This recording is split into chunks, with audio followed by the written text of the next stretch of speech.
Selamat pagi teman-teman, Shalom. Renungan pagi hari ini berjudul Ketika Sang Raja Kembali, Setiap Lutut Akan Tahu Siapa Dia. Wahyu 19 ayat 16. Pada jubahnya dan pada pahanya tertulis suatu nama, yaitu Raja segala raja dan Tuan di atas segala tuan. Akan tiba suatu hari ketika Yesus tidak akan datang kembali dengan diam-diam dalam kerendahan hati atau tanpa diketahui. Dia yang dahulu ditolak akan kembali dalam kemuliaan.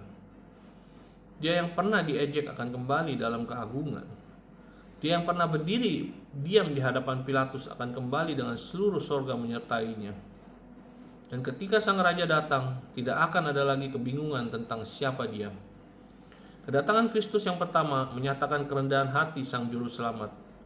Ia datang sebagai bayi di Bethlehem, dibaringkan di dalam palungan, berjalan di tengah-tengah orang biasa, menyentuh mereka yang hancur, menyembuhkan orang sakit, menerima orang berdosa, dan akhirnya menyerahkan nyawanya di kayu salib. Tetapi kedatangannya yang kedua akan menyatakan keagungan sang raja. Wahyu 19 ayat 11 berkata, "Lalu aku melihat sorga terbuka. Sesungguhnya ada seekor kuda putih, dan ia yang menungganginya bernama yang setia dan yang benar." Yesus yang sama yang datang untuk menyelamatkan akan datang kembali untuk memerintah. Dunia pernah memandang Yesus dan melihat kelemahan karena ia membiarkan dirinya disalibkan. Tetapi sorga melihat sesuatu yang sama sekali berbeda. Salib bukanlah kekalahan Kristus. Salib adalah jalan yang melaluinya penebusan masuk ke dalam dunia. Namun kisah itu tidak berakhir di kubur. Ia bangkit kembali, mengalahkan maut, dan naik ke sorga. Dan para malaikat berkata dalam Kisah Para Rasul 1 ayat 11, Yesus ini yang diangkat ke sorga, meninggalkan kamu, akan datang kembali dengan cara yang sama seperti kamu melihat dia pergi ke sorga. Raja yang telah pergi adalah raja yang akan datang kembali. Bayangkan apa arti hari itu. Langit tidak akan mampu menyembunyikan kedatangannya. Manusia tidak akan dapat lagi menganggapnya hanya sebagai guru, nabi, atau tokoh sejarah. Setiap argumentasi yang menentangnya akan terdiam di hadapan kemuliaannya. Setiap mahkota kekuasaan duniawi akan menjadi tidak berarti di hadapan otoritasnya. Setiap tahta manusia pada akhirnya akan berlalu, tetapi tahta Kristus akan berdiri untuk selama-lamanya. Kitab Wahyu menggambarkan matanya seperti nyala api. Ini adalah gambaran tentang seorang raja yang melihat dengan sempurna. Tidak ada sesuatu pun yang tersembunyi darinya. Ia melihat motivasi di balik tindakan kita, pikiran di balik perkataan kita, iman di balik doa-doa kita, dan kompromi yang berusaha kita sembunyikan. Kita mungkin dapat bersembunyi dari manusia, tetapi kita tidak dapat bersembunyi dari Allah. Kristus yang datang kembali tidak membutuhkan saksi untuk memberitahukan kebenaran kepadanya. Ia sudah mengetahuinya. Namun bagi mereka yang menjadi miliknya, kedatangannya bukanlah berita tentang ketakutan, melainkan berita tentang pengharapan. Yesus berjanji dalam Yohanes 14 ayat 3, "Aku akan datang kembali dan membawa kamu ke tempatku, supaya di tempat di mana aku berada, kamu pun berada." Kekristenan tidak dibangun di atas angan-angan kosong. Pengharapan kita berdiri di atas janji juru selamat yang telah bangkit dan berkata bahwa ia akan kembali. Kubur tidak dapat menahannya, dan sejarah tidak dapat menghalanginya untuk menggenapi firman-Nya. Kedatangan Kristus juga mengingatkan kita bahwa dunia ini bukanlah rumah kita yang terakhir. Kita menghabiskan begitu banyak waktu dalam hidup untuk membangun sesuatu yang tidak dapat bertahan. Karir, harta benda, reputasi, rumah, bisnis, pengaruh, dan pencapaian duniawi. Tidak ada satupun dari semua itu yang jahat pada dirinya sendiri, tetapi tidak satu pun dapat menjadi pengharapan utama kita. Kolose 3 ayat 2 berkata, "Pikirkanlah perkara yang di atas, bukan yang di bumi. Segala sesuatu di bumi bersifat sementara, tetapi apa yang Kristus bangun tidak akan pernah berlalu." Ada sisi lain dari kedatangannya yang tidak boleh kita abaikan, penghakiman. Sang Raja yang datang kembali tidak hanya datang untuk menghibur, ia datang untuk menegakkan kebenaran. Dunia telah mengenal ketidakadilan, korupsi, kekerasan, penindasan, penipuan, dan penderitaan selama ribuan tahun. Ada saat-saat ketika seolah-olah kejahatan sedang menang. Tetapi kitab Wahyu mengingatkan kita bahwa kejahatan tidak akan mendapatkan kata terakhir. Kristuslah yang memiliki kata terakhir. Hakim seluruh bumi pada akhirnya akan meluruskan segala sesuatu. Itulah sebabnya kedatangan Yesus harus mengubah cara kita hidup hari ini.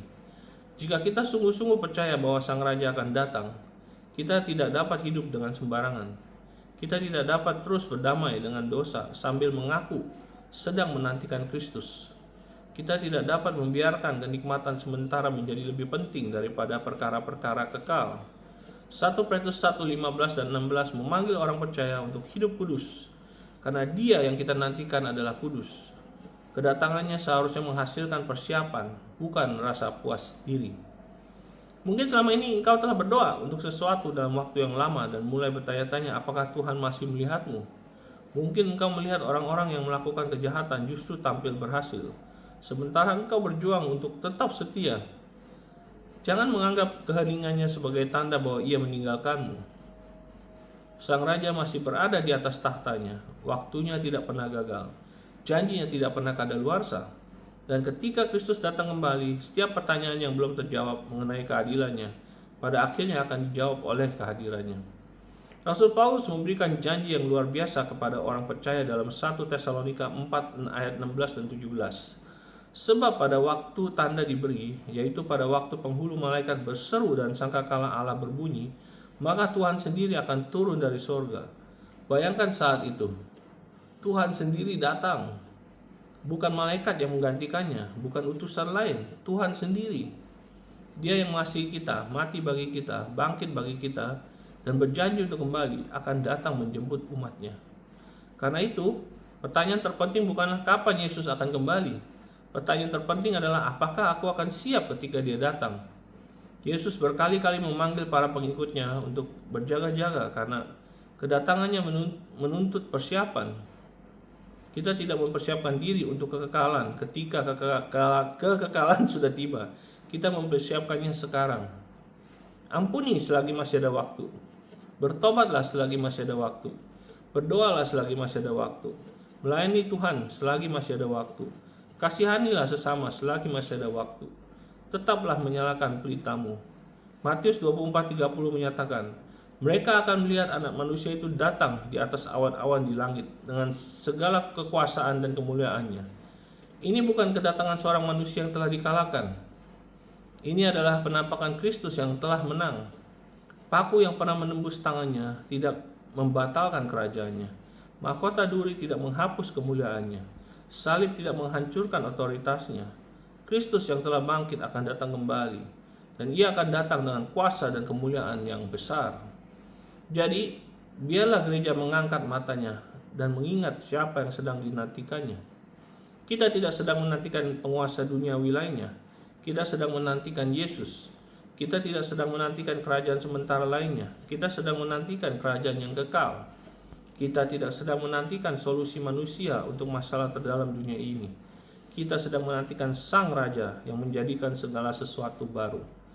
Filipi 3:20 mengingatkan kita, karena kewargaan kita adalah di dalam sorga, dan dari situ juga kita menantikan Tuhan Yesus Kristus sebagai juru selamat. Suatu hari awan-awan akan terbelah. Suatu hari sangkakala akan berbunyi. Suatu hari Sang Raja akan menampakkan diri. Suatu hari iman akan menjadi kenyataan yang dapat dilihat. Juru selamat yang dahulu ditolak akan dikenal oleh semua orang. Sang Raja yang pertama kali datang dalam kerendahan hati akan kembali dalam kemuliaan. Dan ketika hari itu tiba, pertanyaannya tidak lagi apakah Yesus adalah Tuhan. Seluruh alam semesta akan menjadi saksi bahwa Dia adalah Tuhan.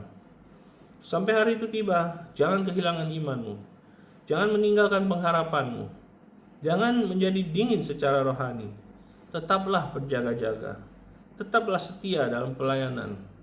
Tetaplah menyerahkan hidupmu kepadanya. Tetaplah mengarahkan matamu kepada Kristus. Sang Raja akan datang, dan diberkatilah orang yang siap menyambutnya.